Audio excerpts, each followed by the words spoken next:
Good morning. So good to see you here this morning.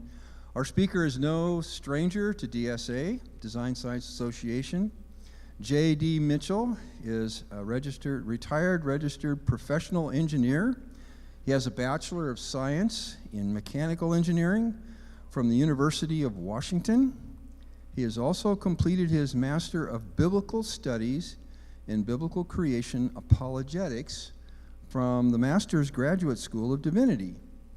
Good place, by the way.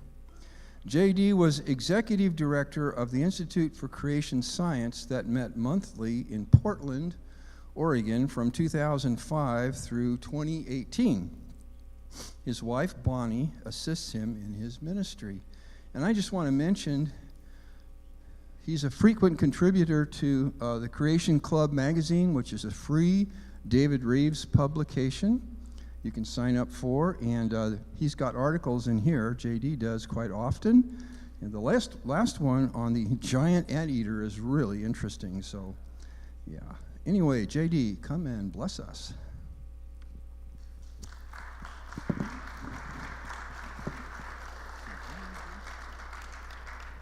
All right, thank you, Steve. Okay, well, let's talk about dinosaur kinds. I wanted to ask this question, though, before we get going on dinosaur kinds. How many of you have ever visited the Mount St. Helens Creation Center? Man, there's a lot of you who haven't. You need to get up there. It's only an hour away from here. 1 hour is all. You've probably driven further than that before. And it's a great place to go. Next question. How many of you have visited the Dinosaur and Fossil Museum at the Mount St. Helens Creation Center? That's new within the last year. Not very many. Not very many. Here we see, in this picture, you see an image of the entrance to the Dinosaur and Fossil Museum. Everything in this museum is displayed according to biblical presuppositions. Here's a view looking through the entry door into the museum. And this is the signature display of the museum, a full-sized articulated velociraptor skeleton from Mongolia. And then we have a full-size cast of an Allosaurus skull from Utah. And there are nearly 250 fossils, replicas, and artifacts displayed, and they're all biblically interpreted in the Dinosaur and Fossil Museum. This is the brand new Coelophysis, full-sized articulated dinosaur skeleton cast from New Mexico that's on display in the bookstore. That was put up just about a month ago. And so those of you who have been to the Dinosaur and Fossil Museum, but not recently, you probably haven't seen this. Every museum in the United States of America and most of the world have one of these casts in their museum, and it's a very famous cast because of the fact that 1,000 of these Coelophysis dinosaurs were found in a big glom in New Mexico, and this was in 1947, and ever since then a number of museums have been pecking away at that big block, or those various blocks of rock, trying to get chunks of the Coelophysis dinosaurs out of there. Every second Saturday of each month, I do a free 1-hour PowerPoint talk on biblical paleontology topics there at the Mount St. Helens Creation Center. And here are the next topics. On April 9th, I'm going to talk about Velociraptor. On the 14th, Homology, Cladistics, and Evolutionary Trees. And of course, that's a topic somewhat connected to what I'll be talking about today. And remember, these talks are free. That's a good price. 11 a.m. Now, in order to make it more clear exactly what I will be talking about today, here is a subtitle for today's talk. An analysis of 6 secular and 3 creationist dinosaur classification systems developed for consumption by non-scientists. I assume most of you sitting here would consider yourself a non-scientist. A lot of us can consider ourselves amateur scientists, but what you have to realize is that dinosaurs are sold not only to children, but to everyone in the culture. They're sold as being proof of evolution in millions of years. And so in this presentation, we're going to summarize a decade of my research on the subject of dinosaur classification. Today we'll take a look at how dinosaurs are classified, that is, how they are sorted out according to some sort of a plan or process. And as mentioned, we will consider both secular and creationist classifications and then see if we can come to some conclusions. Our hope for conclusions are these classification systems consistent? Are any of them scientific? And here's the primary supposition for secular classification systems. Their presupposition is that there is a continuity of evolutionary transitions of all dinosaur species from a common ancestor. Everything started out long ago with one common ancestor that they could call a dinosaur, and then everything evolved from there, the macroevolutionary concept. Now, the creationist presupposition is different. Dinosaurs were created in the beginning by God according to kinds, as described in Genesis, in the book of Bible, in Genesis, in the Bible. Before we get into the meat of the presentation, there are some preliminary things, some definitions that we need to cover, and they are to answer these three questions. What is morphology? What is a dinosaur? And what is the importance of dinosaurs to a person's worldview? Well, here's what morphology is. This is according to Penguin Dictionary of Biology. Morphology is a study of the form or appearance of organisms, both internal and external. Anatomy is one aspect of morphology. Comparative morphology is important in evolutionary study. Notice that last little phrase there, or last sentence, comparative morphology is important in evolutionary study. Well, yeah, of course it is. That's how they have come up with the ideas of how things are classified, is by looking at what they look like. And here, this is another thing about morphology you need to know. All of the dinosaur classification systems I will be discussing today, both secular and creationists, make use of morphology. A more accurate methodology might make use of genetic information. However, there's a little problem with that. We have next to no genetic information for dinosaurs. They aren't alive today. We can't look at their genome. We have some idea, a little bit, about what their genome might look like from the soft tissues we have, but they are really usually totally incomplete and disintegrated. But that's important to remember. Everything I'm going to be talking about, every classification system, is based on morphology. What is a dinosaur? If we're going to be talking about dinosaurs, we need to know what they are. A dinosaur is a land animal. It's not something that ever lived in the ocean or ever flew in the sky. It was always a land animal. And it's believed by most experts to be extinct, designed with just two basic hip designs, either lizard hip, also known as Saurischian, or bird hip, also known as Ornithischian. Traditionally, dinosaurs have been considered to be reptiles, but if so, there's some indication they were different than the reptiles we're familiar with today. I think it's possible that God may have designed them with some mammal characteristics, some mammal traits, as well as reptile. In this slide, the dinosaur above is lizard-hipped, and the one below is bird-hipped. But the thing that you want to watch when you're looking at a dinosaur, all of the dinosaurs had their legs underneath the bodies. You'll notice with some amphibians and lizards today, their legs are out to the side. But in the case of dinosaurs, that's one characteristic of them, is that they had their legs supporting their skeleton from beneath them. Here's a museum display using actual bones to demonstrate the layout of the Saurischian or lizard-hipped dinosaurs. And here's a museum display of the Ornithischian bird-hip design. Secularists have named up to 2,000 dinosaur species. A creationist perspective would conclude that there were likely less than 50 created kinds of dinosaurs. Now, I personally believe that there were about 15 created kinds of dinosaurs whose fossils have been found in North America, and we'll be talking about that later.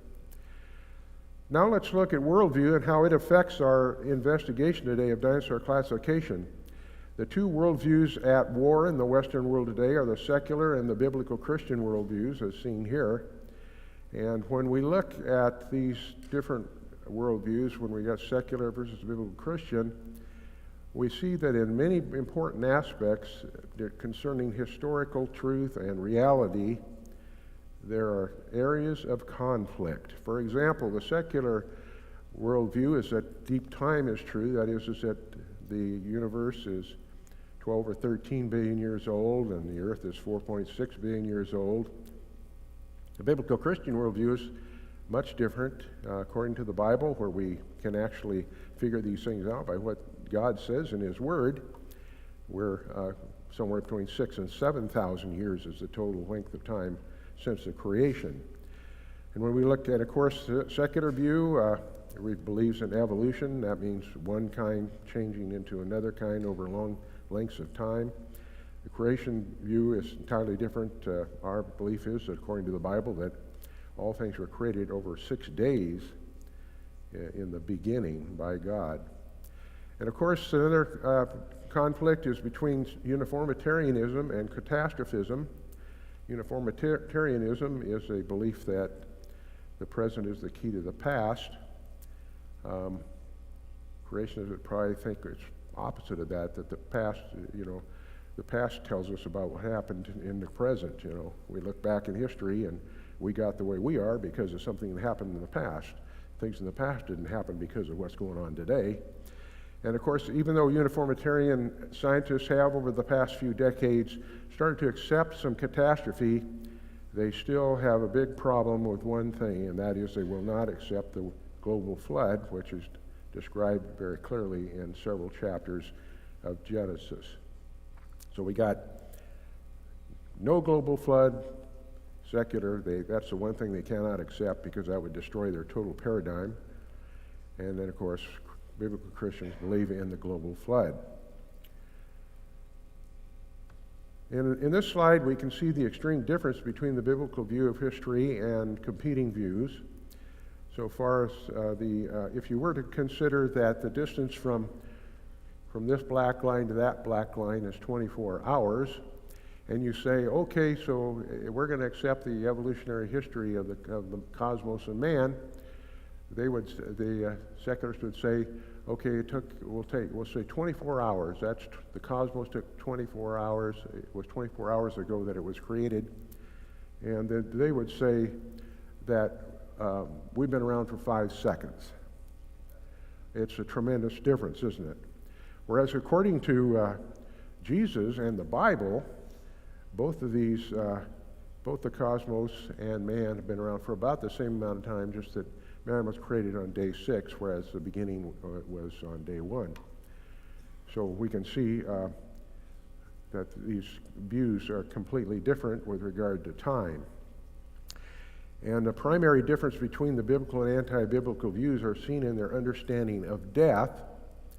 This upper view up here, evolution, has the concept that death, suffering, disease, bloodshed have what brought man into play. Over evolution, that's how man got here. If it hadn't been for all this death, we wouldn't exist. Creationist view or the Christian view is entirely different. It was man's actions, his sin, that brought death into the creation, not long after his creation on day 6. And here's another way of understanding this divergent idea of death. According to evolution, we had all these millions of years of death, and that's very good. And Adam came in here, and he didn't really have any effect on everything because death just continued. It's going on now, and it'll go on forever. Of course, the Bible tells us entirely different. It says that in the past there was no death until the time of the fall, and then death was brought into the creation due to that. And then we also have hope, because the Bible tells us there's going to be a new heaven and a new earth when there will be no death again. Here's a photo of Charles Darwin's I Think notebook, where he first sketched that he thought that life form variety is a result of natural selection over long periods of time. Oftentimes we hear this called survival of the fittest. Darwin thought that this progression could be seen as being similar to a tree trunk and its branches. So he's drawn out here how everything started here, and then what different branches of this tree went out to give you different kinds of life forms, with all life coming from, we don't know whether it came from something in ponds. Some evolutionists say everything came from some sort of a amoeba or something in a pond scum. Others surprisingly say, oh no, it's obvious that everything came from a rock. And of course, that's somewhat true, because we know everything came up from a ground up rock. Dust is what man came from anyway, and so God spoke it into being.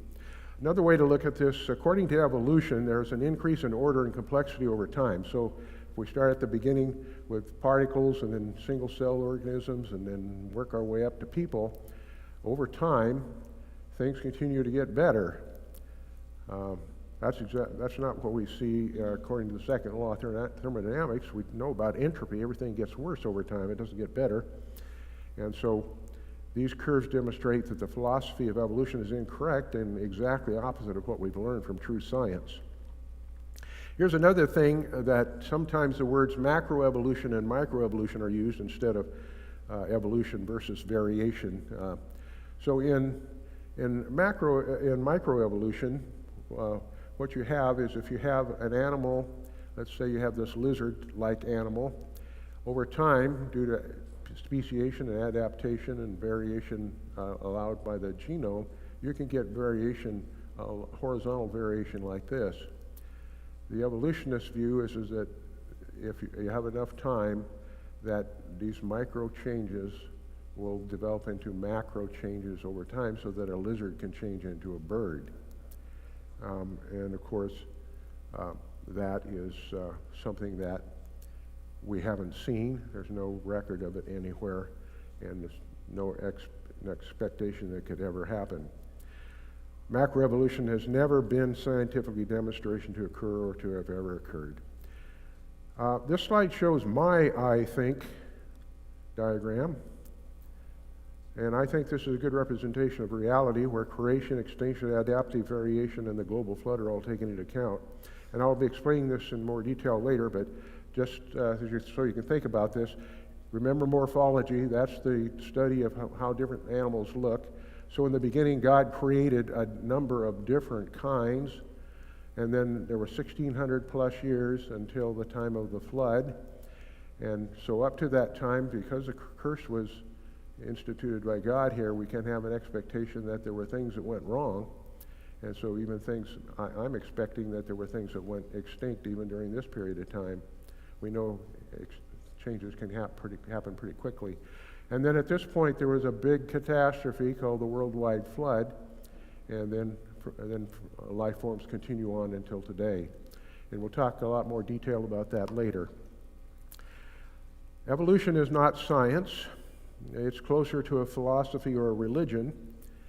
If it really was science, then the scientific method could be applied to it, as demonstrated in this diagram. So in the scientific method, what you see here is that you develop a hypothesis or a general theory or something, and then you make some observations to see if it matches up to it. You think of questions you can answer, then you continue to formulate hypotheses, and you develop predictions, and then you gather more data. And it's a round circle, and then you're always refining this, because it's in true science, there's always a possibility that the latest theory is wrong, and you have to allow for people to continue to look at it. But in evolution, there's a little bit of a problem, and that is that there's no possibility to make observations, because there's no evolution taking place. You can't develop testable predictions, because nothing's going to happen. And you can't gather any data to test predictions, because there's no evolution to look at. I mean, you have variation, but you don't ever see one kind changing into another kind.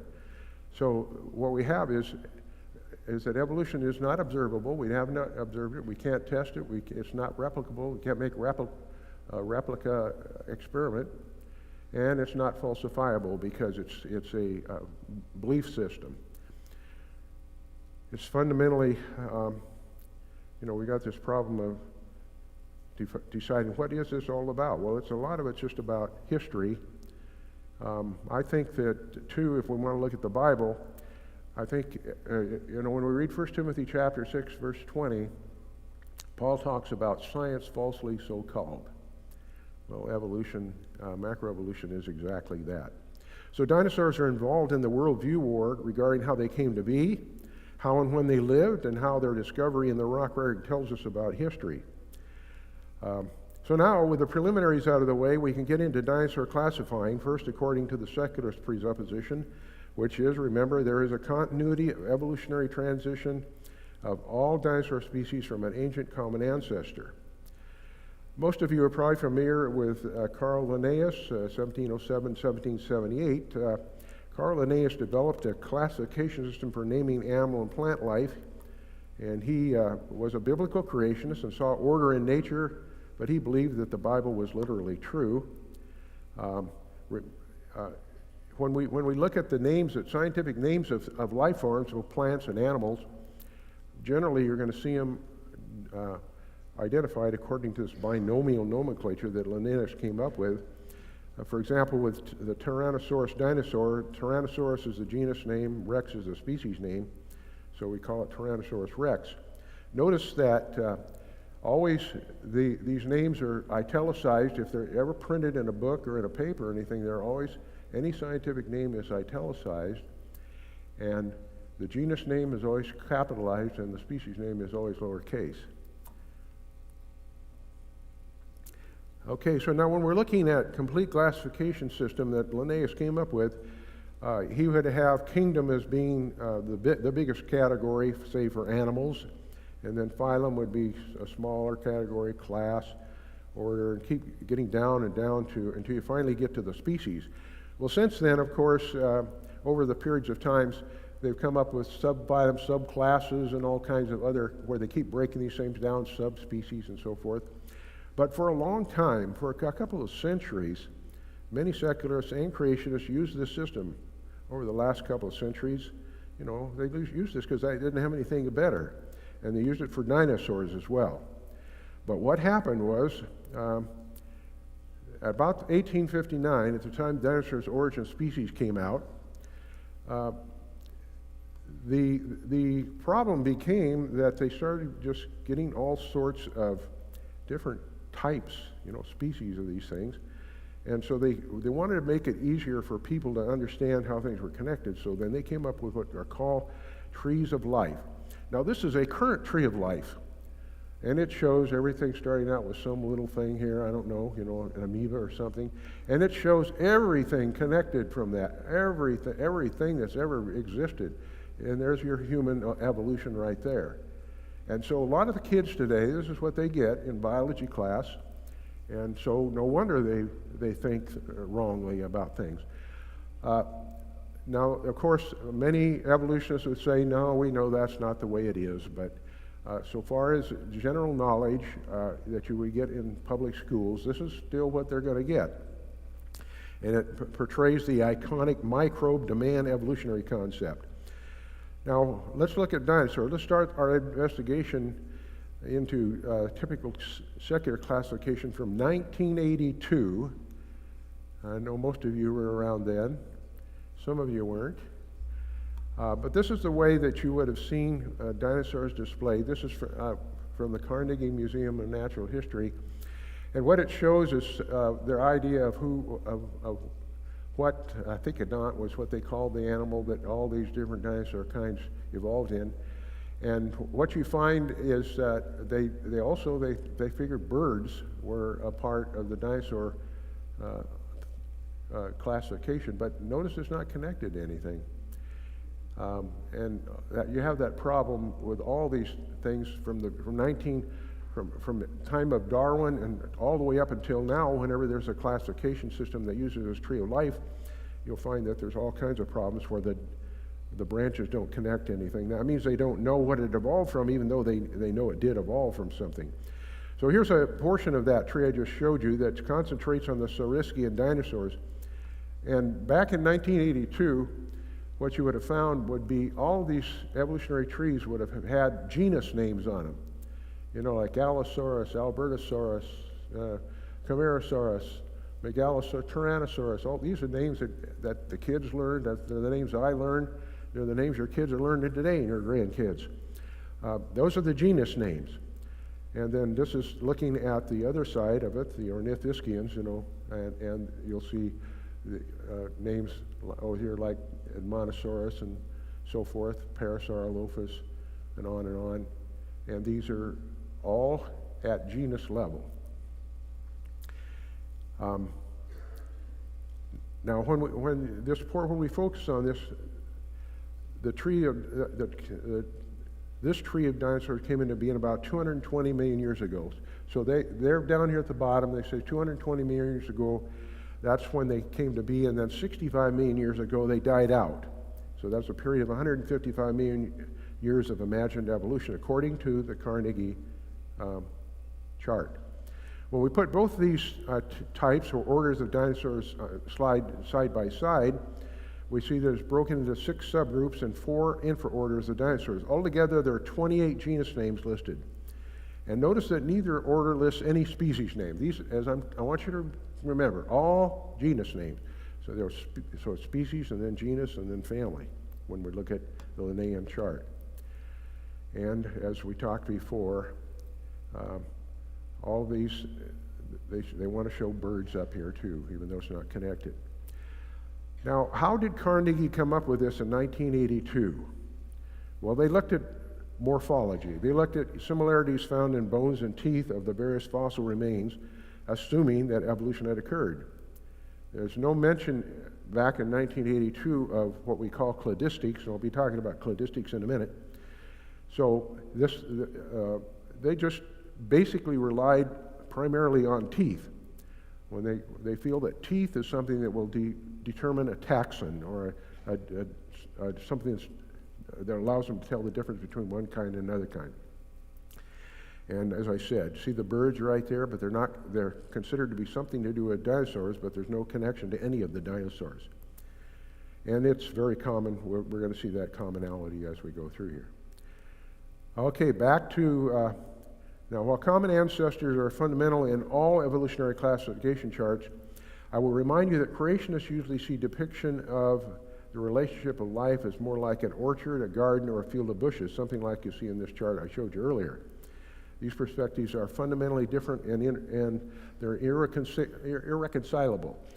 So this is different because God created this, He created this, He created this, He created that, He created each of these separately. And so there is variation over time, but there's no connection between this one and this one ever.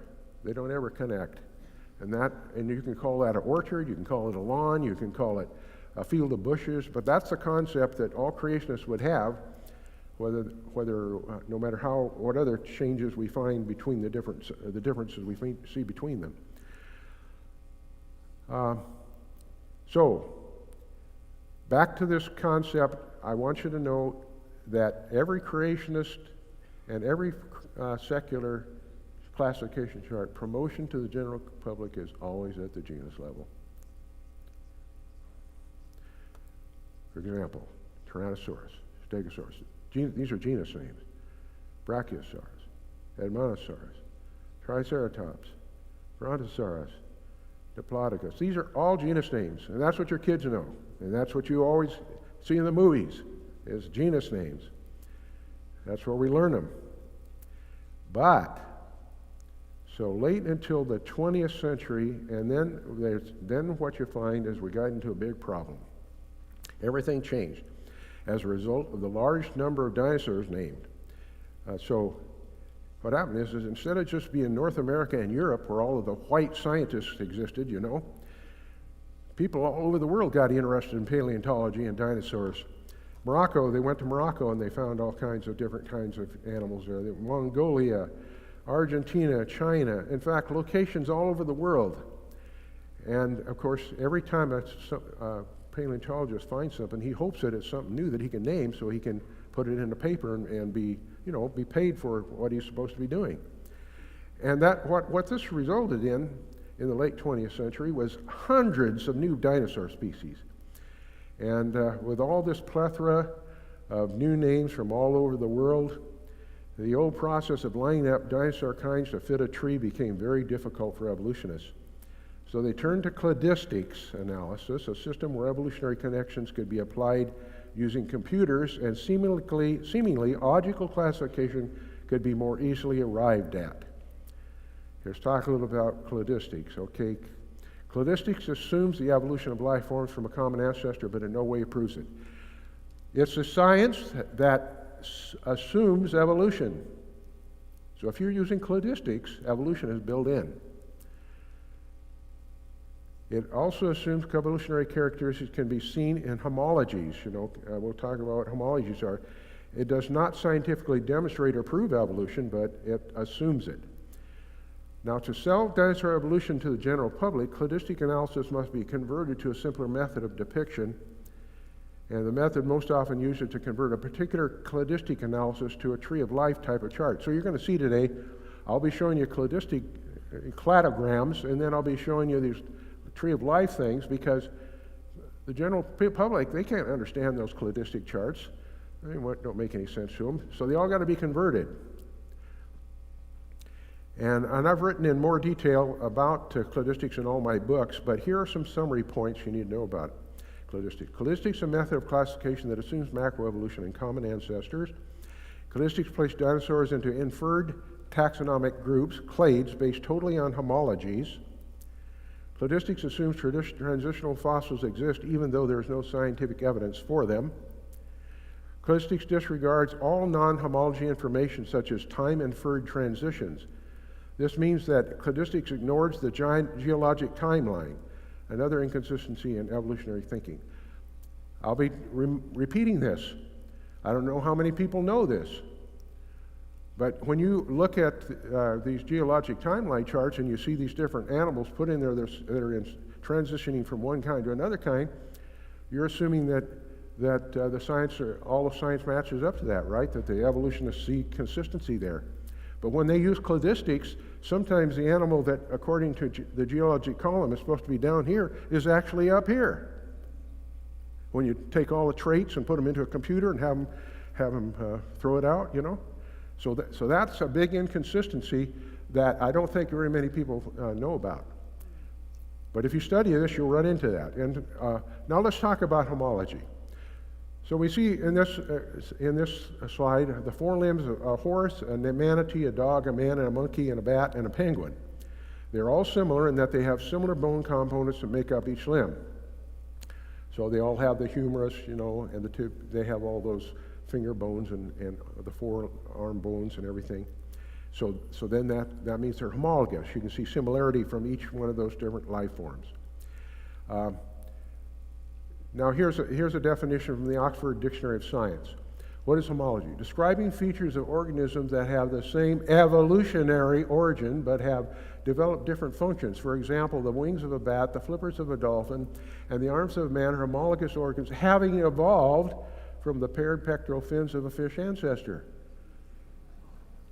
So you got to realize that homology, as defined by the current science, is it assumes evolution. Every thought involved in homologous discussions by these scientists, it assumes evolution. So any feature similarity that is described as homologous is always due to organic evolution. It is assumed that all of these similar components had to have evolved from a fish ancestor, and this is assumed although there's no evidence that this actually ever happened or ever could happen. All of those animals that we saw up there, they are assumed to have come from a fish. Here are a couple other definitions. Homology, a similarity often attributable to common origin, likeness in structure between parts of different organisms due to evolutionary differentiation from the same or a corresponding part of a remote ancestor. Again, the assumption of evolution and common ancestor are included in the definitions. Homology is an evolutionary philosophical concept, not science in the usual sense of knowledge. Here's another drawing used to explain homology. What I want you to notice in this one is that the drawings themselves do not and cannot solve the question of the origin of the similarities of the limbs. It could be imagined to be the result of a common ancestor, if you want to, or it could be that what many consider to be more reasonable, and that is that these similarities are the result of the actions of a designer or an engineer. Same engineer designed all these. So he found out, for example, maybe he found out this worked very good early on, so why not reuse it, right? Or, God would know these things. He doesn't have to figure them out. He knows everything, right? And here's another homology illustration. And I want you to notice that these similar bones have a lot of variation. Looking at the ulna here, it varies. Look at the ulna here and the ulna there. They're quite a bit different. They have ulnas, all of them. But when you look at a whale, the finger bones really are a big deal. They're not so much in a human or a cat. And in a bat, of course, finger bones are really a big deal. So lots of variation in how these things work, how they were put together. Now here's an important thing to look at. Consider that there are 12 tools on this table. Did they evolve from a common ancestor? Not that I'm aware of. Do they have commonality? Yes, each one has a handle. Why is that? Why do they have a handle? Each one has a handle due to the functional requirement that each of them be usable by humans with fingered hands at the ends of their arms. If humans didn't have fingered hands at the end of their arms, there would be no need for handled tools. There are no animals I know of that could use these. Some animals can take a stick or a twig or something and use it to pull ants out of a hole or something, but so far as some sort of a design tool, they have no capability. So now you've been waiting to see Cladistic Analysis, so here we go. This is Curry and Patty and Dinosaurio 1997 cladogram. This is half of it, or less than half of it. And so you got all these different connections by these, that's how they, when they run this through in their cladistic analysis, assuming evolution and millions of years, this is what it looks like. And then when you look at the other half of it, it looks like this. And I want you to notice here that they've got birds right there. Birds that came off of this line right here. And when you put the two of them together, it looks like this. Now, this type of stuff convinces the evolutionists who are making a living at this. They all think this looks wonderful, and that it makes sense to them because it has to be right because their computer puked it out, so to speak. So they have no problem with it. But if they're going to try to sell to your grandkid or your kid or the general public this idea of macroevolution, they got to come up with something different because that just doesn't do it. Not a very amenable setup for using dinosaurs and selling evolution to the general public. So next, let's look at some of these dinosaur classification systems that are made for the general public to supposedly be sold on the ideas that they're trying to get across here. And let's learn about these various designs and see if they're consistent with each other. Each of these classification systems is presented by its developers as being scientifically correct. If so, one would think that there should be some consistency. So that's what we're going to look at. Here's what's called discovered dinosaurs. Now when you get up at the break and later, you'll see back there by our table that all these charts are back there. You can look at the actual chart. I've got them all full size back there so you can look at them. This one's called Discovered Dinosaurs. This is a top-down display, meaning that things evolve this direction from the top down. And even though it doesn't talk about cladistics or evolution, it's implied by the fact of how these are connected together. Now in this one they have just two orders, as on the 1982 Carnegie chart, but there are 5 instead of 3 suborders. And for some reason, they have included pterosaurs, you know, the flying reptiles. I don't know why they got some pterosaurs over here. These are all pterosaurs. I have no idea why they felt that it was important to put pterosaurs on a dinosaur chart, because they know they aren't, you know, they're just trying to grab attention, I guess. There are 36 dinosaur genera represented on this one, and that's what they, you know, as I said, these dinosaurs are all listed by genera, genus names. No species names are listed. And they didn't have any birds on it, give them credit for that, and they don't have any feathered dinosaurs on there. So they're sort of behind the times there, because today you would find most of these charts are going to have feathered dinosaurs on them. On the previous chart, copyrighted in 2017, I need to point out, so this chart that you just saw, put out in 2017, I need to point out this. It agrees with the creationist perspective in that the lack of birds matches a biblical narrative that tells us that birds were created on day 5 ahead of dinosaurs were created on day 6. That's what anybody who believes Genesis would know, is that you can't have an expectation that birds will have evolved from land animals, because birds were already existing on day 5, way ahead of the land animals that came on day 6. Here's a chart from 2008 called Dinosaur Evolution, and it's designed top-down like the other one. Start up here and go that direction. But otherwise it's quite different. The illustrated dinosaur figures represent 51 different dinosaurs at the species level, so that it'll have Tyrannosaurus rex on there, you know, Allosaurus fragilis and all that kind of stuff. They'll have 2 names by each dinosaur. And this chart specifically states that it's a result of cladistical analysis. This chart also specifically states, and you know, this is a chart that gives us this problem that I talked about earlier. It's got some animals in the wrong order, according to the geologic timeline. And that presents a problem in logic for the evolutionary paradigm. It shouldn't be. You should have it should be the same if your paradigm is going to be correct. So I must emphasize this fact. Based on cladistic analysis, there is inconsistency with the evolutionary geologic timeline. I might say that again. Now, in the Dinosaur Evolutionary chart from 2008, birds are depicted as having evolved along with dinosaurs through what is known as what they call a transitional form, Archaeopteryx lithographica, and it's located in, I'll show you where it's located on the chart. Now, in the Dinosaur and Fossil Museum at Castle Rock, you can see casts of several of the different Archaeopteryx fossils. There are 10 or 11 of them that have been found since 1860. Right after Darwin's book is when they found the first one. And at first it was considered to be the proof of, you know, by evolutionists, a proof of transition from a dinosaur to a bird. And since that time, secularists and creationists cannot agree over what Archaeopteryx is. We got a good story about it there at the Dinosaur and Fossil Museum. You can read all the detail. But creationists don't agree what Archaeopteryx is, and neither do the secularists. But this is what many people have depicted Archaeopteryx really looked like, that it was a sort of bird-like.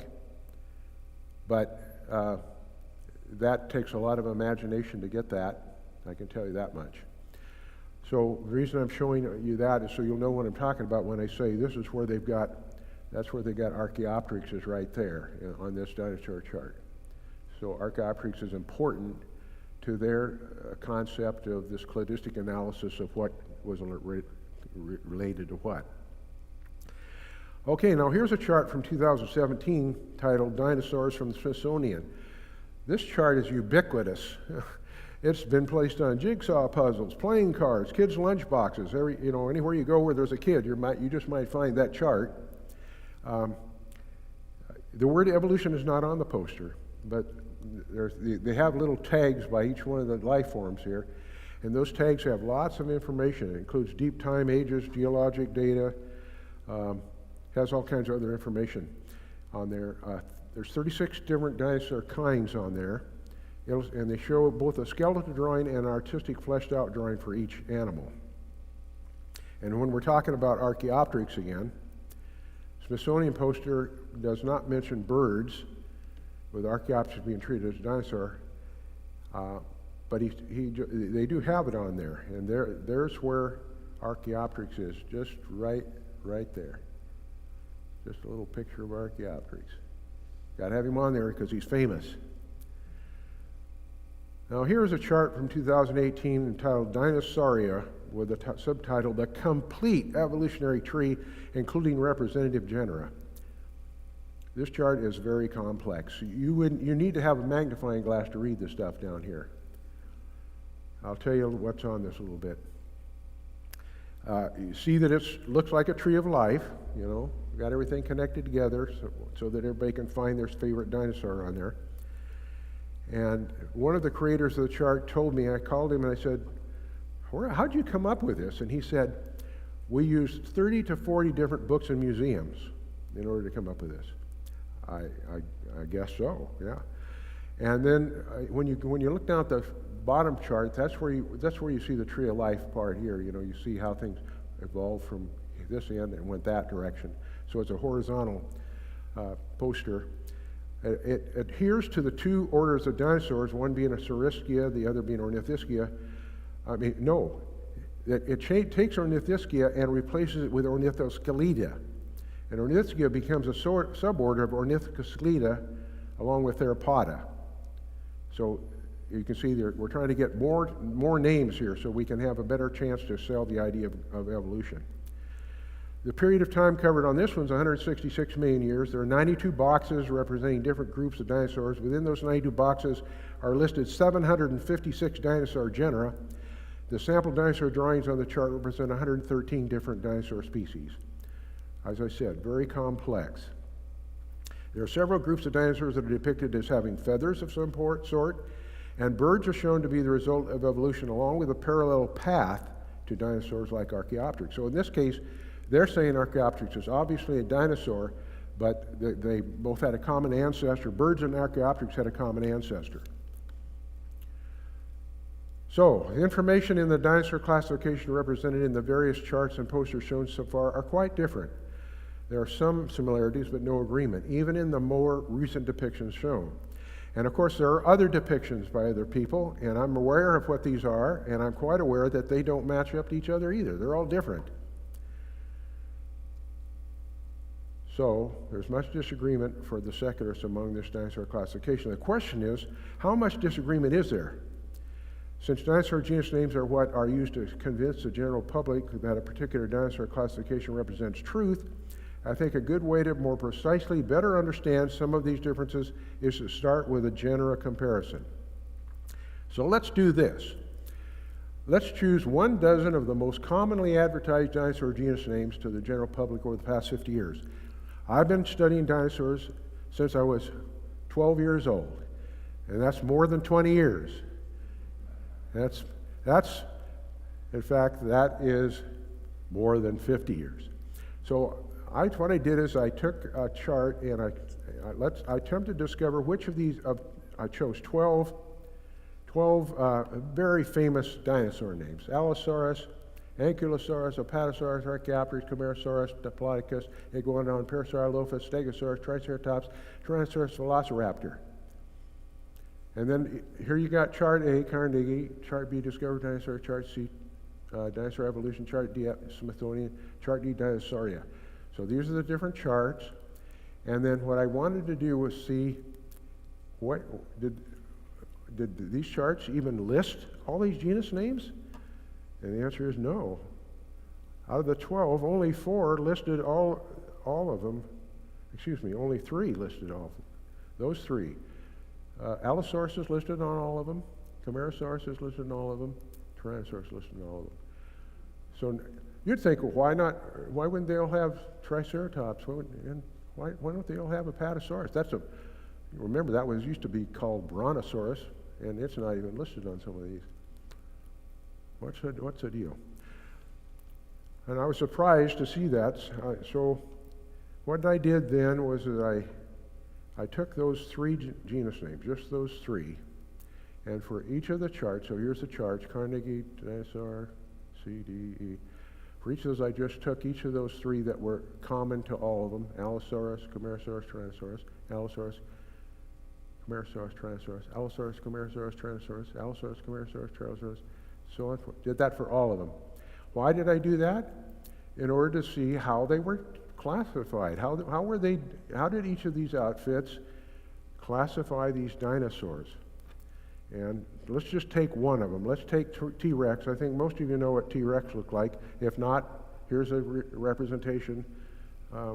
Someone's flashed out reconstruction of it.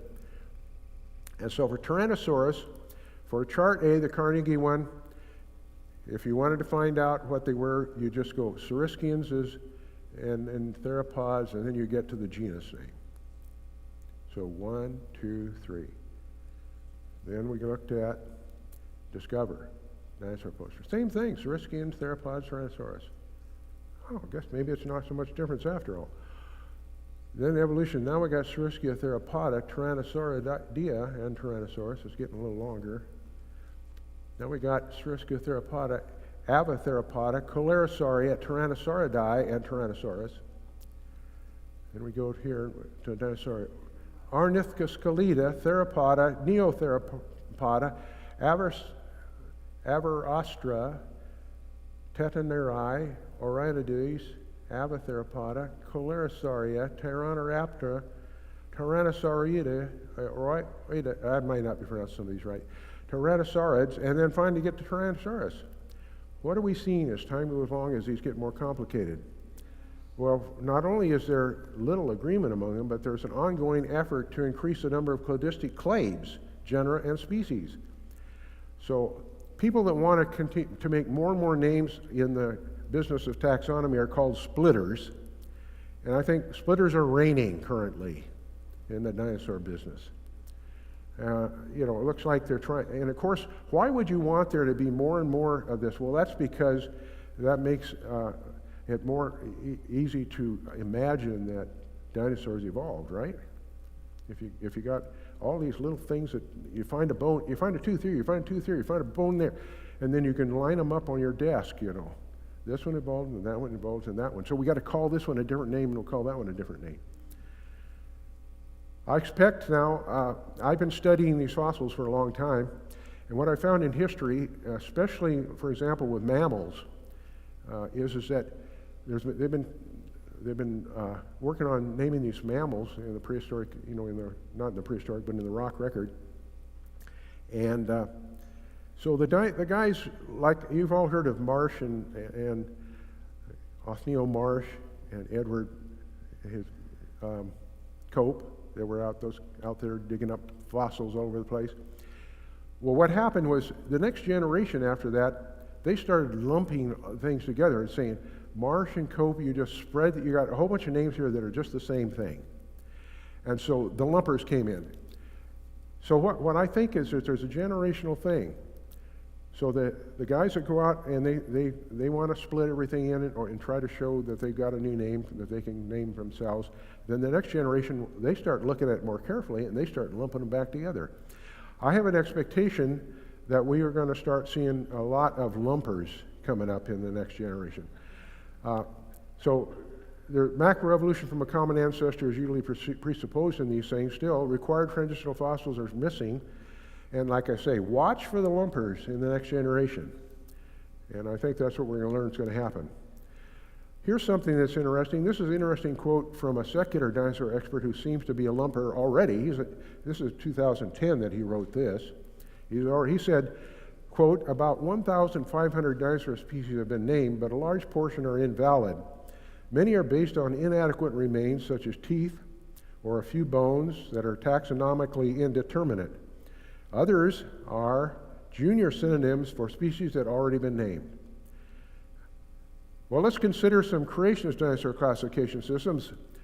I'm through talking about the secular for a minute, but before we do that, I want you to have the opportunity to look at some things we have for sale back there on our table, and then we'll take a 15-minute break. So this book, Creation Dialogues, is my book that focuses on worldview issues as well as the topics of today, and especially how we can fight the ongoing attack of theistic evolutionists. And this is the second edition. It's only $12. And this is my book that talks about my classification according to created kinds, called Dinosaurs of North America. And then that's $15. And then you can get the child's coloring book and activity book for only $4. And this is brand new. It's a brand new 11 by 17 poster of my guidebook for North American dinosaurs. And we got that for sale back there for $5. You may not be hot on it, but I think maybe your kids or your grandkids might like it. They can put it up in their room.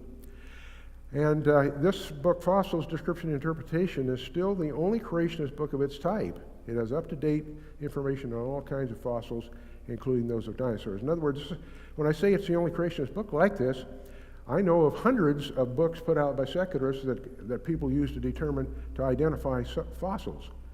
Every one of them shows evolution in millions of years. They're all based on that. This shows you how to identify fossils, but it assumes a worldwide flood instead of millions of years. And we're selling all three of those books for $39.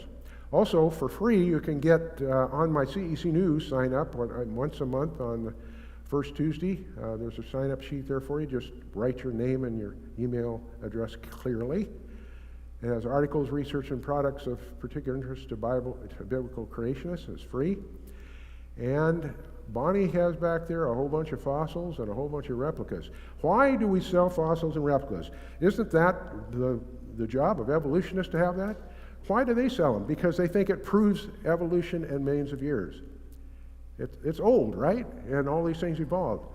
But they have no evidence for it. It's all on faith that they believe that. We should be the ones selling the fossils. Every Christian should have fossils that they use as evidence for the worldwide flood.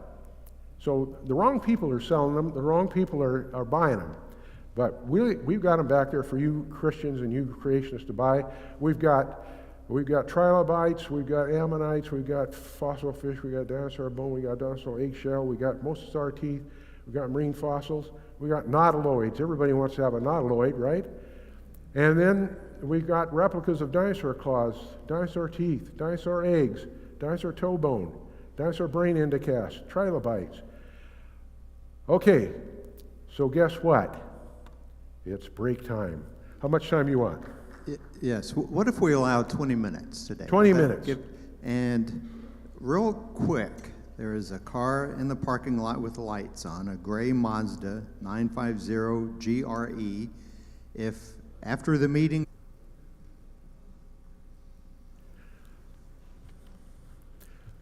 All right.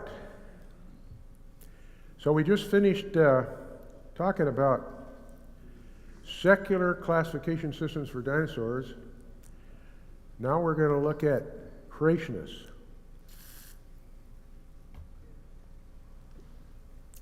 And remember the primary creationist presupposition, that was that dinosaurs were created in the beginning by God according to kinds as described in the Bible. And usually creationists discuss dinosaurs at the genus level, as do the secular experts. So let's look at some dinosaur classification systems put forth by creationists, okay? First, we're going to look at this book called Guide to Dinosaurs by the Institute for Creation Science. This book is by Brian Thomas and Tim Clary. They're both PhD scientists at Institute for Creation Research. At the time the book was written, Tim Clary was PhD, but Brian was still working on his PhD, and he got his PhD on studying collagen in dinosaur bones. So he's an expert on soft tissue, you might say. And here's what the classification table inside that book looks like. Notice that I'm quoting from the book. It says, quote, "This table lists the accepted dinosaur suborders, infraorders, and families." And they also say, quote, "There are 5 accepted suborders, 13 infraorders, and 60 families of dinosaurs, and a family may approximate a kind," unquote. And then Tim Clary year or two later, wrote this book, or published this book called Dinosaurs, Marvels of God's Design. Remember, he's from Institute for Creation Research. And here's the chart he had in this book. And he says there are 5 accepted suborders, 13 infraorders, and 60 families of dinosaurs. A family seems a reasonable approximation of a kind, unquote. If we put the two of them together, the 2014 and the 2015, what we see is that they are very similar with the exact same orders and suborders. The infraorders differ only in slightly different spelling for a few infraorders, and the dinosaur silhouettes are different. Notice that while dinosaur families are mentioned, they're not in the tables. There's no dinosaur families there. These are all orders or infraorders, where they have broken down the order category, which is, if you remember, is up above family. And anyway, so I don't know why they didn't use the exact same chart. Well, just 1 year later, they even decided they had to use different silhouettes. But I guess that's none of my business. So I have these questions for these books. Number one, you notice they talked about accepted, but they don't tell me anywhere who accepted them. Are they the ones that accepted them, or did somebody else accept them? And and whoever accepted them, how did they determine that they were accepted? I mean, what was the process? Well, in Clary's book, he has this sample cladogram. So remember, we've been talking about cladistics, and he says, an evolutionary interpretation of Dinosauria by secular scientists illustrating a cladogram. So this cladogram is in his book, but it's not representative of what he believes. He's putting it in there in order for people to understand that secular scientists use that process of determining their classifications. And I can't correlate this particular chart. He doesn't reference it to anything, so I don't know where he got it. It doesn't match up to any other cladogram I'm aware of, but then, like I said, everybody has their own idea about how all these things are related to each other. Notice that in this one, birds are considered again as a part of the Dinosauria. I have these 3 observations and considerations. Number one, the ICR classifications look a lot like a tree of life. I assume it was initially accepted according to a secular cladistic analysis. That's an assumption. And cladistics assumes evolution is based on homological relationships. And here's some conclusions. ICR clearly does not believe in dinosaur evolution. I mean, there's no doubt that they do not believe in dinosaur evolution, one kind evolving into another kind. So I want you to understand that I'm not accusing them of that. The fact that cladistics analyses do not consider deep time relationships for the fossils that dinosaur morphologies are based on is no problem for ICR or any creationist that believes the dinosaur fossils are all from the same time period, that is immediately before, during, and after the worldwide flood. What am I saying there? I'm saying no matter what a creationist puts in their book, if they choose to use cladistic analysis, the fact that there are problems with secular classifications due to the fact that their cladistics don't match up to the geologic column, that's not a problem for us because our timeline is so short.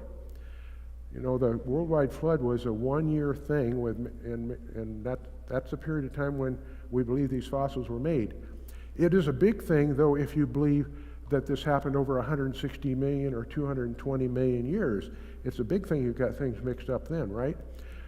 But so even if ICR did use a cladistic analysis, we don't need to worry about the fact that they're going to have things out of order a little bit because they all happen because of the same event. And I conclude that the ICR dino classification is fundamentally homology based. And remember, homology assumes evolution. Finally, I will say this. In both of these books, the emphasis is on various facts about dinosaur kinds, mostly at the genus level. This is the way almost all dinosaur books, whether secular or creationist, handle dinosaur details intended for consumption by the general public.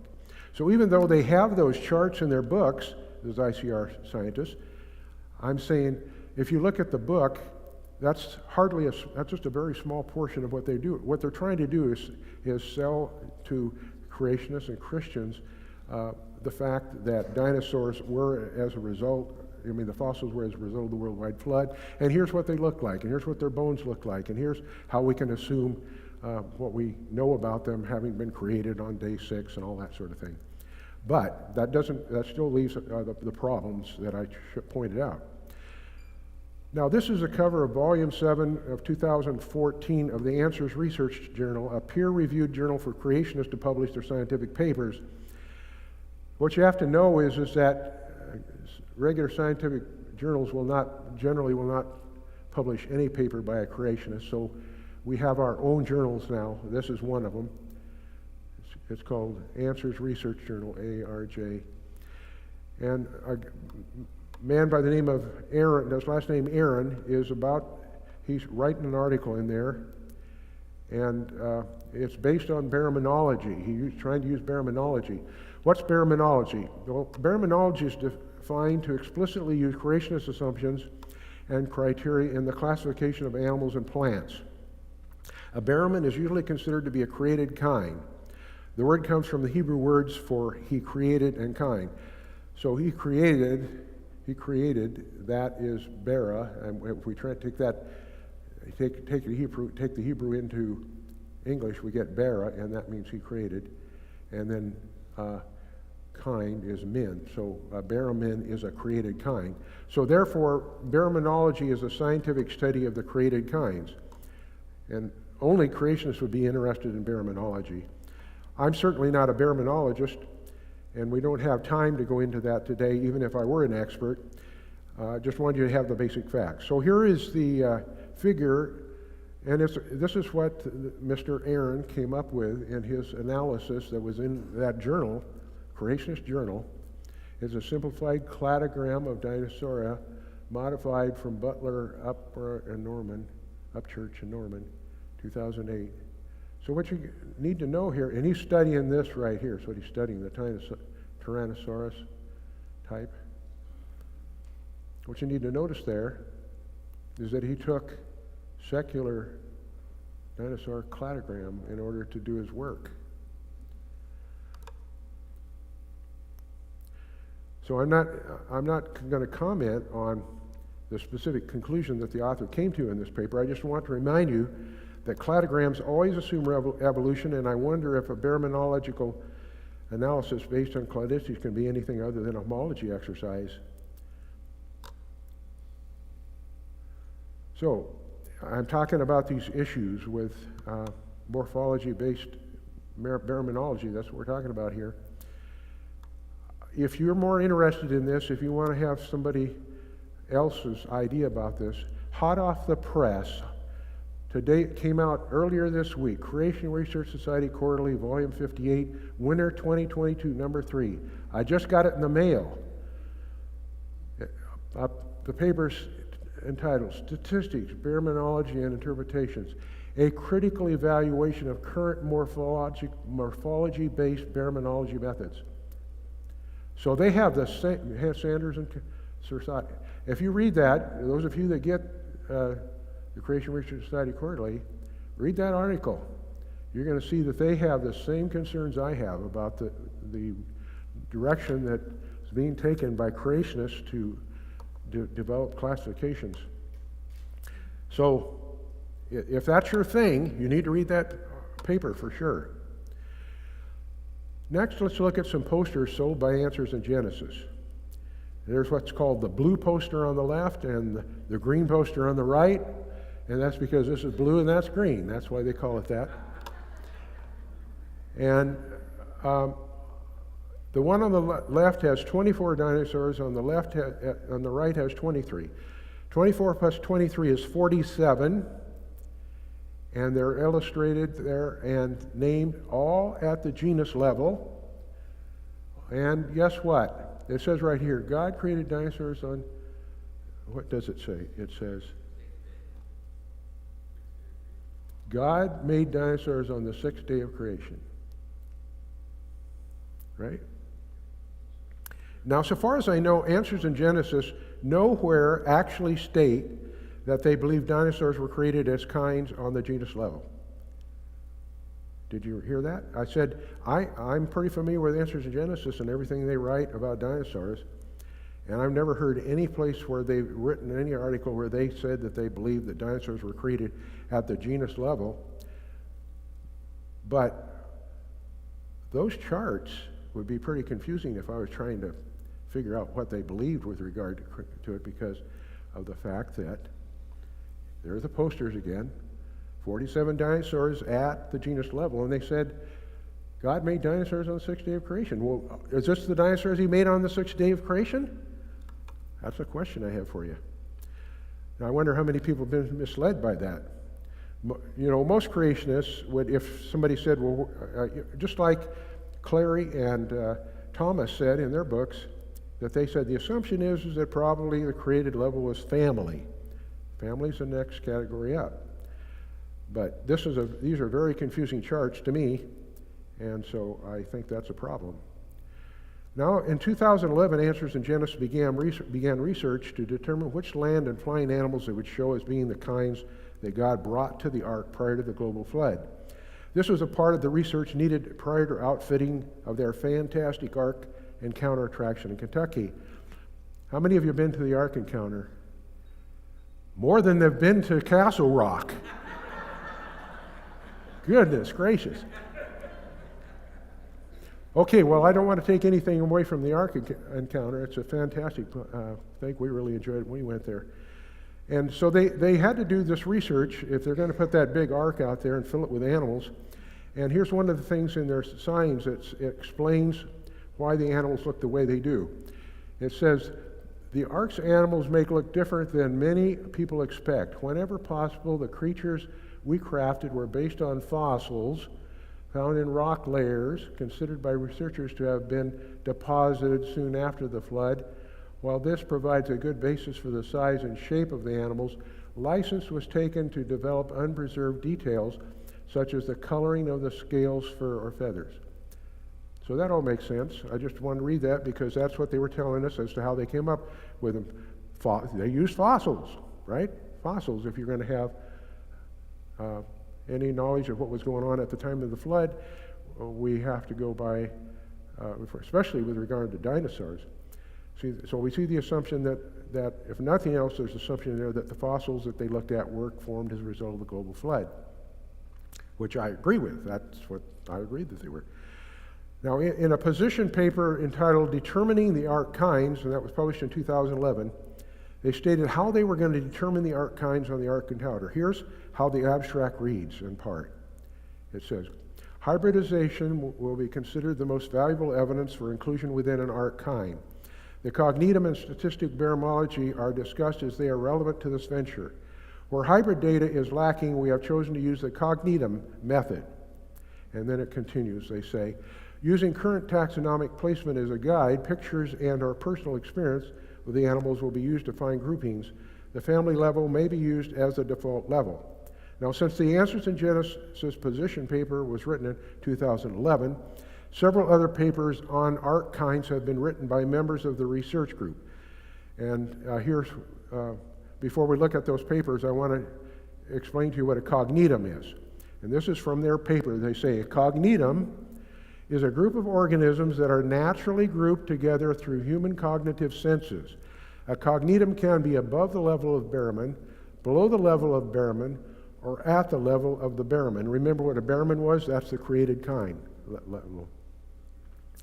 Okay, now let's look at the papers that they wrote after 2011. They wrote one on mammals in 2012 by Leitner, frogs in 2013 by Hennigan, birds in 2013 by Leitner, turtles and crocodiles in 2014 by Hennigan, Turatara, amphibians and snakes in 2014 by Hennigan, non-snake and non-amphibian lizards in 2015 by Hennigan. I want you to notice one thing. All of those life forms are extant. These animals all exist today, right? And so the analysis is The analyses could be done using hybridization first and cognitum next. Hybridization has the expectation that you would know the reproduction, what happened in reproduction, right? That whether this animal will mate with that animal or not. And you can do that with things that are living. You can't do that with dinosaurs.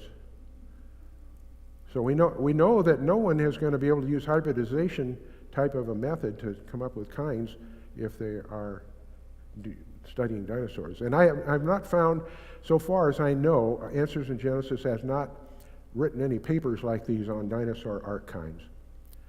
Therefore, Answers in Genesis must not have used a hybrid method for classifying dinosaurs. This is because there are no dinosaurs alive today to observe regarding hybridization. Perhaps Answers in Genesis use some sort of cognitum method, or maybe just another homology-based method like the secularists and ICR used. Well, let's see if we can shed some light on it by looking more deeply into this. I think the following makes logical sense. It's highly unlikely that the arc kinds, and I'm talking in general here, it's highly unlikely that the arc kinds of dinosaurs would be exactly the same as the original created kinds. This is because there were over 1,600 years of time between the creation and the flood. Most of that time was under the curse, the instituted curse. And we have all kinds of evidence of bad things happening during that period of time, along with the evil, nothing but evil by mankind. That would allow for considerable natural variation with kinds over that period. And remember, the other thing, God decided which dinosaur kinds were on Noah's Ark. Okay? So what are some of the kinds that Answers in Genesis decided to put on the Ark encounter? Well, here's a photo of what they called the Baraminology genus name. Reconstructed model chosen to represent what they called the Spinosaur kind, and shown inside a cage and the Ark encounter. They called it the Spinosaurus kind, but keep in mind, Spinosaurus and Baraminology are both dinosaur genus names. And everybody would say that they're Spinosaurus. This looks like Baraminology. Spinosaurus had a big sail on its back. Here's a photo I took of the reconstructed model of the genus Tyrannosaurus in a cage inside the Ark encounter. It's important to notice that Answers in Genesis chose to use genus-like names for many of their dinosaur kinds on the Ark. For example, on this sign from the Ark, it says, "Did you know up to 85 kinds of dinosaurs were on the Ark?" I don't know if they mean 84 or 80 or what they mean up to 85, including 2 tyrannosaurids, 2 stegosaurids, 2 ceratopsids, 2 brachiosaurids. So they just put the IDS on the end of the genus name. This is genus, that's genus. That's bigger than genus. Ceratopsia is a bigger category than what, like the horn-faced kinds. Brachiosaurids, those are the long-necked kind. I do not know how Answers in Genesis came to the conclusion that there may have been up to 85 kinds of dinosaurs. That's twice as many as the 43 genus names that they listed on their blue and green dinosaur posters, and it's 23 more than the 60 created kinds that ICR guesstimated. Was there any other information provided on the Ark encounter that might help us understand this? Yes. There was this chart of extinct reptile kinds on the Ark. So inside the yellow box there are 9 sample dinosaur kinds. Inside the red box are 27 genus names that are categorized to fall under the 9 assigned dinosaur kinds on the Ark. So this is a bigger category of what they put over here. So these could be slipped over there, possibly in some cases. And inside the green box are additional extinct reptile kinds. Some are dinosaur and some are not. So you got to study all of that. And when I did that, here's the table I came up with. I reproduced the contents of the yellow and red boxes in the chart. Here's the yellow box. Here are the dinosaur kinds. 1, 2, 3, 4, 5, 6, 7, 8, 9 kinds. And then these are the genus names that went with those.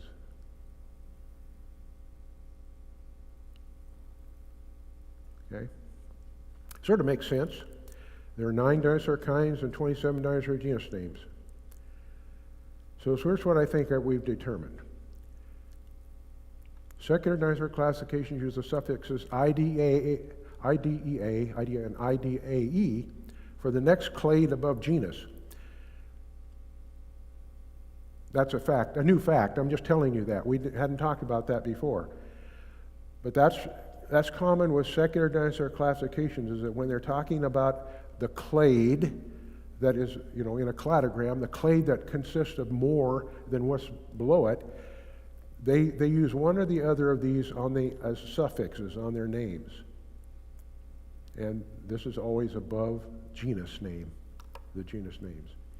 And it looks like Answers in Genesis chose IDAE for all of their dinosaur kinds in order to assume that it would most closely match the family grouping that most creationists believe to be at the kind level. So it sort of makes sense. Most creationists believe that kind, which is just above genus, is the level at which dinosaurs were created. So I think that makes all right. I don't have any problem with that. But you got to see they're using secular terminology, which is all right. But I'm just telling you. Now remember what the Linnaean system looks like with the family grouping above the other. So this is, we got to remind it about this. So there's the family level, there's the genus level. And so here's where everybody talks about dinosaurs, tyrannosaurs, all the others. This is the breakdown of the more complex part. And so the reason they chose what they did for their suffixes is because they believed, like most creationists do, that the creation of dinosaurs took place at about this level. Some might say somewhere at this level.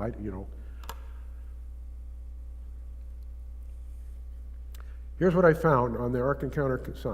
We nailed it all down. So this is my analysis of the reptile. This is the reptile, extinct, flightless, or gliders, all the stuff on that chart. In the yellow, there were 9 what they would call arc dino kinds. In the red, which was the dinosaur genus names, there are 27. In the lower section, I found 184 different reptile kinds down there. And when you add the yellow and the green together, you get 195. But so far as total identified dinosaur kinds, I could only find 20 additional to these up here. So that means that's 29. So there, in the yellow box, 9 out of the 11 animals were dinosaur kind, and I found 20 other with the IDAE suffix. So according to this analysis, there were 29 dinosaur kinds on the Ark, not anywhere near 85. Got 9 up there and 20 down here, and all these I could find 20 dinosaur names. All the rest were other extinct animals. So here are my conclusions regarding Ark Encounter dinosaur kinds. Answers in Genesis chose to modify genus names by adding the suffix IDAE to them to come up with dinosaur kinds on the Ark. For example, Stegosaurus becomes the Stegosauridae Ark kind. This is not necessarily scientific because it uses names arrived at mostly by cladistics. I was able to find listed only 29 dinosaur Ark kinds, far from the 85 Answers in Genesis said were possible. Next, we'll look at the last dinosaur system we're going to look at today, and this is the one outlined in my book, Guidebook to North American Dinosaurs According to Created Kinds. Now remember this I think dinosaur or diagram? And I talked to you about how I think this is a good representation of reality, because we got creation, we got the flood, and then we got today up here, and then we see this variation of kinds. So let's do some closer looking at this. Remember these realities. Dinosaur creation according to kinds. These are our realities. They had adaptation over 1,600 years. There was some extinction after the curse. Do you think that's possible? I don't know that everybody agrees on that. Dinosaur fossils in the rock record represent accumulated variation, dimorphism, disease, and injury at the time of the worldwide flood. I think most creationists agree on that one. Dinokinds that came off the ark were not able to flourish and seem to now be extinct. I think most people agree with that. So all of those things are taken into account with this chart. So let's just say that this chart represents a small portion of all the things God created on days, the animals on days 5 and 6. That we're just going to talk about days 5 and 6. And let's say that each of these triangles represent dinosaurs that were created, a created kind. Okay? So we got 3 of them there. Kind 1, kind 2, and kind 3. And let's also say that we will assume, for no better assumption, that is generally at the family level, if we look at the Linnaean system. Now here we see the 3 created kinds with a few adaptations and some extinctions over the 1600 years. So this is what we started out with. And you see this one became a different kind from this. Let's say what I'm talking about now is what we dug up when we dug up the rocks, when we found the fossils. That due to various things, and I'll talk in a minute what these various things could be that could cause these animals to look different, besides just variation within a kind. There are other things that could cause them to be different.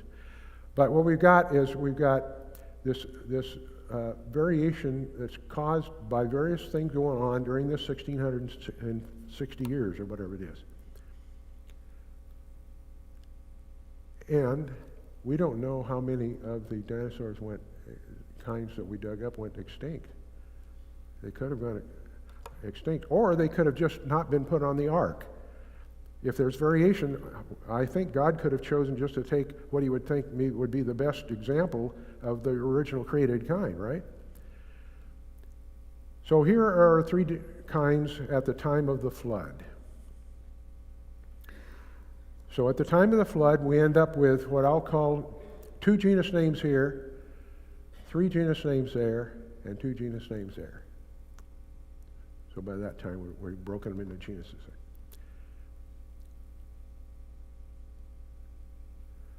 And here represented are the 2 adaptations of species that were on the ark, but eventually went extinct. So if we kept following up, that's what happened. So is this conjecture? Of course it's conjecture. Anything to do with all of this is conjecture, but what I'm saying is that since we don't have any of these dinosaurs up here, all evidence we have, almost everything we have tells us that dinosaurs don't exist today. Some people believe they have seen them in remote places, but as I tell my friend Milt, until you get a bunch of those in the local zoo, no one's going to believe you. We talk about the okapi, how many years we went without believing the okapi existed. But once they were found, I've been to lots of zoos, and almost all of them have an okapi in them. Why is that? Because they exist, and everybody believes they exist. Okay, so now we're going to, that's my story. And this system is summarized in my book. And I want you to remember when I talked to you about that Dinosauria poster where the guy bragged about how they'd used 30 to 40 museums and books to make their dinosaur classification?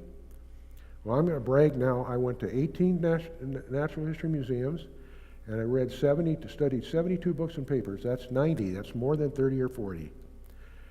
And but keep in mind too, this was only for North American dinosaurs. I didn't go all over the world. I just looked at the evidence in North America. Now remember my presuppositions. Dinosaur creation according to kinds in the beginning, adaptation over 1,600 years, some extinction after the curse. Dinosaur fossils in the rock record represent accumulated variation, dimorphism, disease, and injury at the time of the worldwide flood. And dino kinds that came off the ark were not able to flourish and seem to now be extinct. They were foundational for my book. So here's some other reality. True transitional fossils showing one dinosaur kind evolving to another dinosaur kind have not been found, and there's no scientific reason to believe they exist. Many dinosaur species and genus names have been applied based on inadequate remains, such as teeth or a few bones.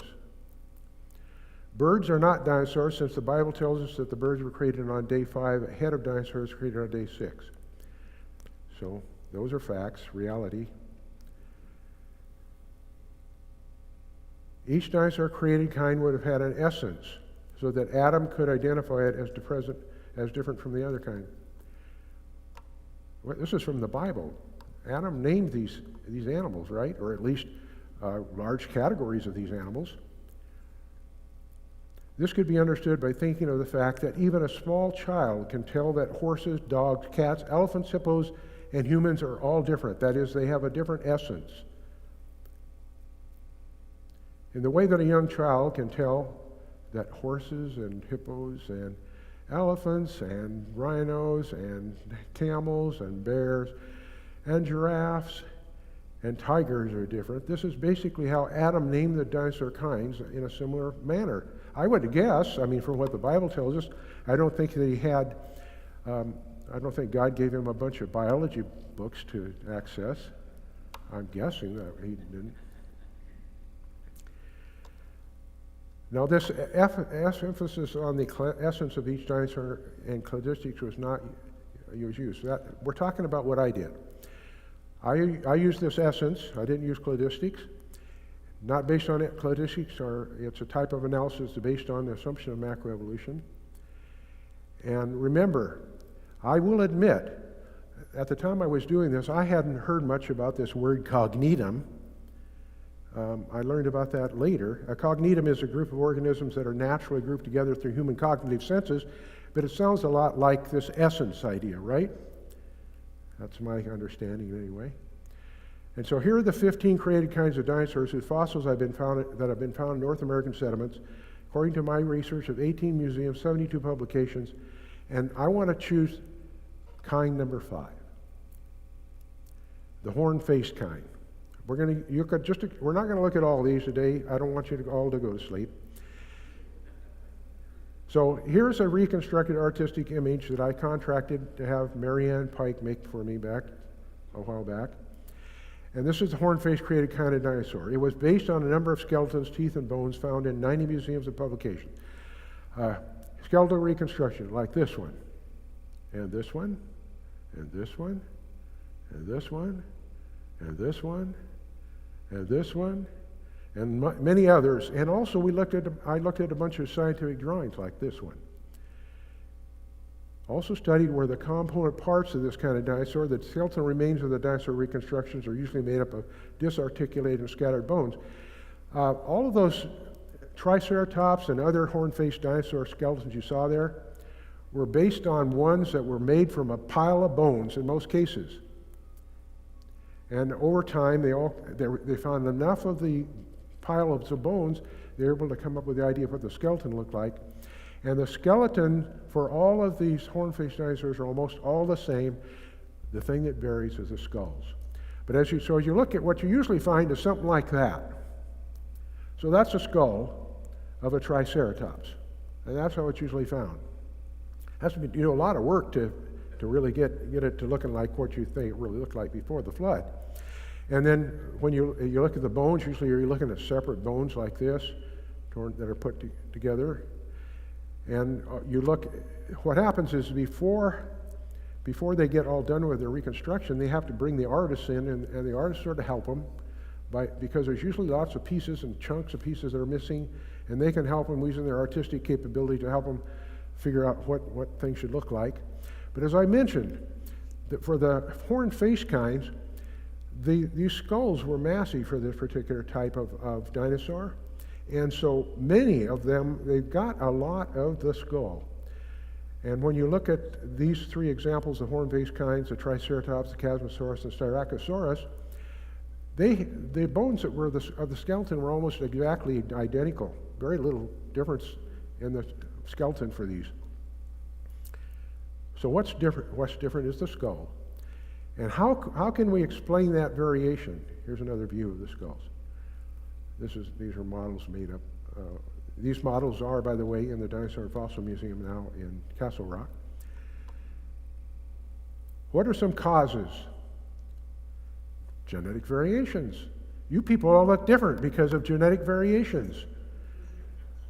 Sexual dimorphism.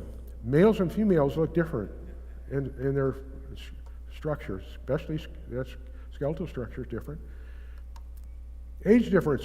Dinosaurs part of the flood may have lived long lives. You could expect that, people that are 100 years old, like my mother, look a lot different than, I won't say me, but I will say younger people. So there are age differences that you dig up from the rock record. Injury and disease. Lots of injury and disease is found, and those can cause problems in your analysis of what your bones originally looked like. If all you have are pathological bones that show disease, if that's all you have, then you're going to be guessing what it looked like before. This is what I was told is a specimen is the most complete example of a horn-faced dinosaur. So that was the one that they found that they felt was the most complete. All the rest of them, you just find ribs or femurs or toe bones or tail portions. And so that's what I meant when I said that the skeletons look the same.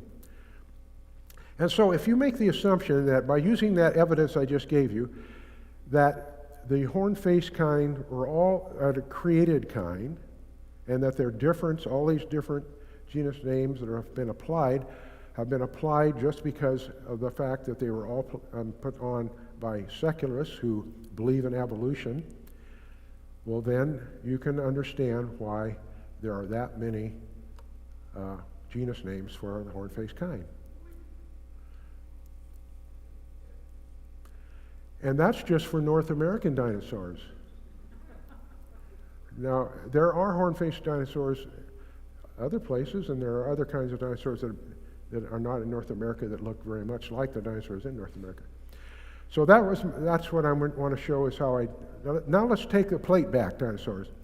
Why are we going to take the plate-back dinosaurs? Well, because let's consider essence.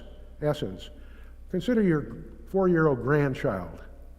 If they were to look at these two illustrations, what are the characteristics that are the same?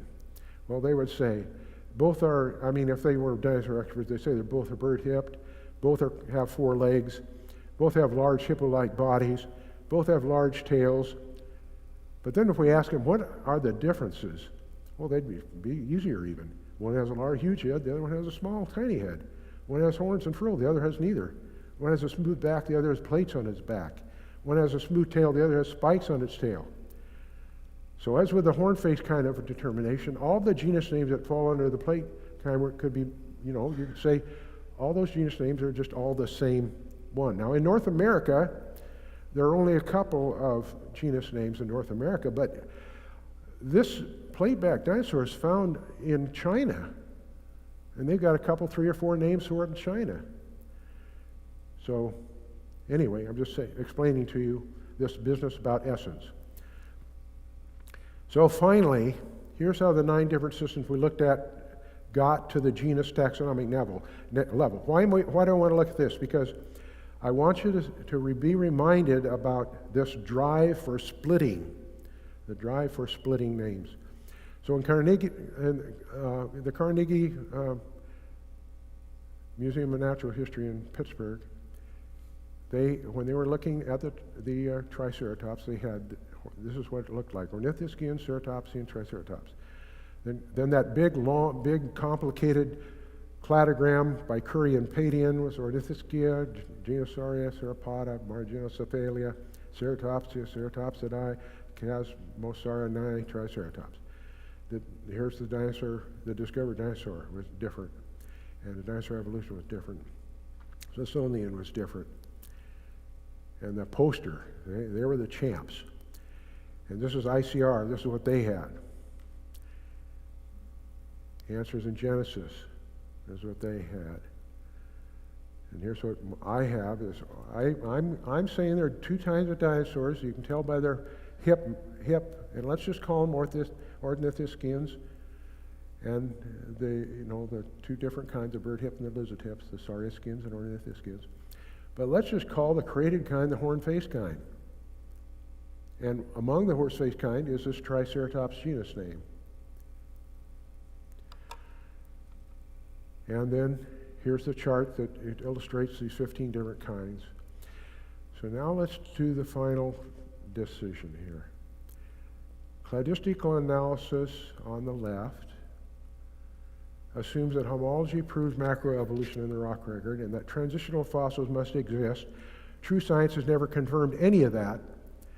The one on the right assumes a creator in the beginning with variation within kinds, assumptions that match reality. The chart on the left is based on cladistics analysis that assumes that homology proves macroevolution in the rock record and that transitional fossils must exist. True science has never confirmed any of that. The one on the right assumes a creator in the beginning with variation within kinds, assumptions that match reality. Same story for this one. Same story for this one. Same story for this one. And the creationist chart on the left accepts cladistic analysis that assumes that homology proves macroevolution and that transitional fossils must exist. And you know that this one does not. The cladogram on the left, put together by the creationist, assumes homology proves macroevolution and that transitional fossils must exist. It was accepted by the creationists attempting to develop a dinosaur classification system using Baraminology. This one does not. This chart on the left uses terminology from cladistic analysis that assumes homology proves macroevolution and that transitional fossils must exist. So I think you can probably tell which dinosaur classification of all those considered that I believe to be most scientific. And you can buy your own chart for $5.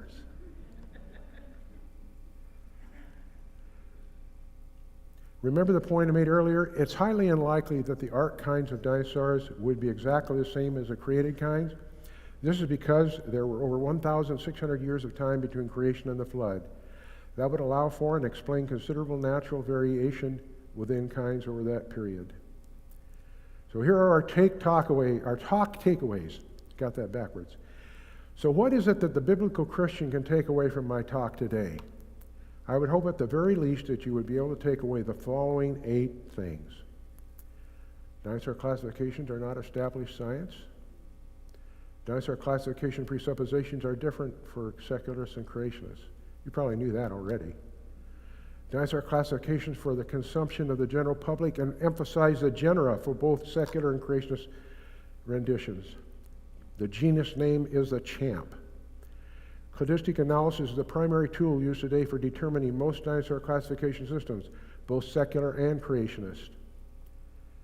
Some creationist classifications rely in part on cognitum analysis, where the essence of the dinosaur kind is most important.